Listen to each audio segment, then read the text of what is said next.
So Chris and I like watching these like action thriller spy films.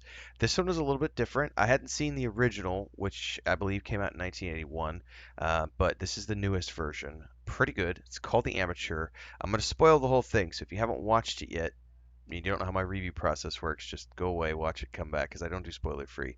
You've had your only warning. So it's called The Amateur. It's a 2025 American action thriller, according to the wiki. Directed by James Hawes, written by Ken Nolan and Gary Spinelli, based on a 1981 novel by Robert Littell, previously adapted into a 1981 Canadian film. This one stars Rami Malek, who also produced, Rachel Brosnahan, Caitríona Balfe, Michael Stuhlbarg, Holt McCallany, Julianne Nicholson, Laurence Fishburne, and also a slew of additional like John Bernthal had a very minor role in this film, which I felt like he was totally underused because of his persona. Anyway, so let's kind of talk this through because the big thing here is obviously this is a starring vehicle for Rami Malek, and he did a good job. So he plays a CIA analyst whose wife gets killed in a tragic accident as a result of a black ops gone wrong in London. Now he works for the CIA, and he essentially, when this happens, at the same time that this happened, like right before this happens, he gets sent a package by this mysterious person from Istanbul. Um, and that package contains within it information about his direct boss and cover up operations that his boss did, purposefully killing innocents and using black ops teams and doing some sketchy shit. Um, when his wife gets killed, his boss assures him, "Oh, we'll do everything we can." And unfortunately, they don't move fast enough, and he decides to take things into his own hands and investigates. He's an analyst, right? So he goes and he does what he does, and he uncovers the identities of these four men who acted as a part of this group, and then basically blackmails his boss and is saying, "If you don't train me on how to take these guys out. I'm going to release all this information about you into the public." And essentially from there, he gets sent out to Laurence Fishburne's character, who is a trainer for the CIA. And they're like, basically, they don't know if he's bluffing or not about having all this information that he could release to the public. So they decide to let him go train. And they're like, worst case scenario, if we find his whatever he stole from us, if we find this data and we prove that it's real or whatever, he has a training accident. Unfortunately for them, when he gets there, he's one step ahead in terms of his analyst skills. But as he quickly learns from the training sessions, he doesn't actually have it in him to be a killer like when it comes to face. So the crux of this movie essentially is him tracking down the bad guys who were part of the crew who killed his wife and using elaborate means to take them out while working his way up the chain trying to get to the boss of their group who directly works for his boss. And what's unfortunate here is like um, everybody else in this movie, they are all great actors in their own right, you know? And they all had like, especially like, I feel like Bernthal's character, like, why even have him in the film? Like, he has like, is it two scenes maybe? Three? It's like two or three scenes, and that's it. Laurence Fishburne only has a handful of scenes. Um, they do give Caitríona Balfe has more meat on the bones with her character. She turns out to be this operative in Istanbul who took up the mantle of her husband, who was working for the CIA. And then she continues his work, and he ends up meeting her and working with her for quite a bit. But the whole crux of this movie is this analyst guy trying to avenge his wife while coming to grips with the fact that he's not really a killer while still taking out three guys through elaborate means. But then when he finally gets to the big bad guy who was the one who pulled the trigger, um, it's a great scene between these two actors where the guy who was in charge of it all, it's like gives him a gun and he's like, do what you came here to do, but you're not a killer.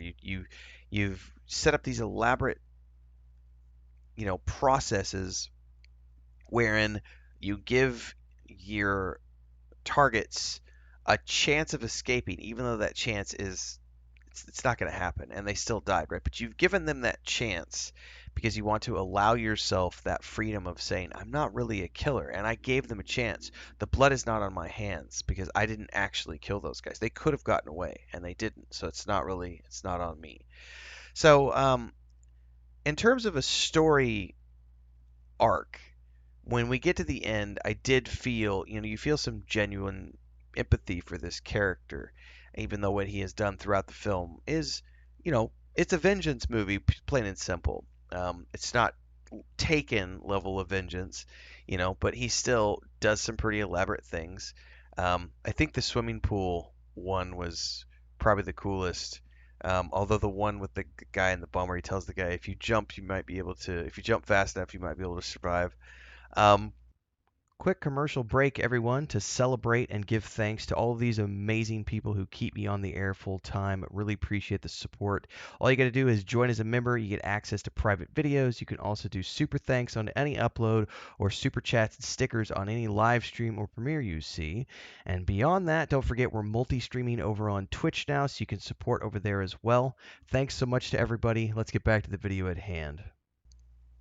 I think overall the film, like I said, I was reading somewhere before I was recording my own review. Someone said this is a competent, if not groundbreaking, like spy thriller type movie, and I would agree with that assessment. Like it's not groundbreaking here, but it's an entertaining movie, and I think everyone did a good job in the roles that they were hired to play. Um, it is a very like it has a happy ending, which excuse me, my yawn. I've been up since 3 o'clock. Um, it has a happy ending, which is interesting, um, because I didn't expect it to have a happy ending. There was like three different moments towards the end where I was like, "Oh, nope, he's not gonna make it. He's not gonna make it. He's not gonna make it." And then he does make it by the end of it, which was something I was not anticipating. But I think, like I said, overall, a competent film. It wasn't anything overly complex. The bad guys play obvious bad guys. The plot twists aren't really hard to follow, and it's pretty evident where everything is going. Like I said, the only thing that threw me off is like normally I see John Bernthal like doing meaty roles. I was very surprised to see him in this and only doing like two or three scenes because I'm like, wait, why is did they leave something on the cutting room floor? I feel like there was stuff that may have gotten left on the cutting room floor because he usually does. Like even if he's there as a supporting role, he's usually got a role to play in the film, and he was just like here and there in a couple of scenes, and I was like, wait, what? So I kind of felt like robbed, if that makes sense, because I love Bernthal as an actor, and he chews the scenes up anytime he's in something.